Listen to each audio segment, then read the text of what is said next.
ఏమండోయ్ తిన్నారా? ఈరోజైతే మేము పచ్చి జీడిపప్పు కూర వండామండి.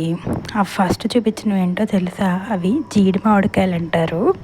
పైది తీసేసి కింద జీడిపప్పులా ఉంటుందన్నమాట.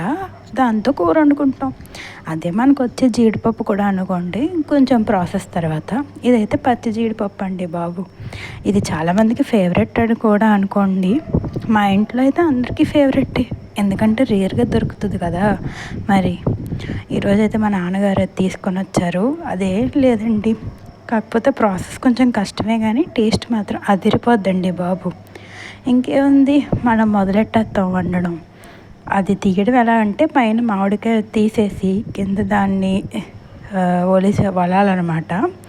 అది బయట ఒలిపించి తీసుకొచ్చారు. ఇంటికి వచ్చాక మజ్జిగలో నానబెట్టి ఆ తొక్క తీసేయాలన్నమాట. బాగా కడగాలి. తర్వాత మనకు నచ్చిన మసాలాలన్నీ వేపేసి ఈ ముక్కలు కూడా వేసి వేపేయడమే. తర్వాత ఏమైనా కూరగాయలు కావాలితే వేసి, ఆ తర్వాత ఉప్పు కారం నీళ్ళు వేయాలన్నమాట. బాగా ఉడికించి అది బాగా ఉడికాక కలుపుకొని తినేయడమే అనుకోండి. అదే ప్రాసెస్ ఇప్పుడు చూపిస్తున్నాం. ఇది చూసేటప్పుడు ఇప్పుడు కూడా నోరు ఊరుతుందండి బాబు. ఇంతకీ మీలో ఎంతమందికి ఇది తెలుసు? కమెంట్ చేయండి, మాట్లాడుకుందాం. ఉంటాను మరి.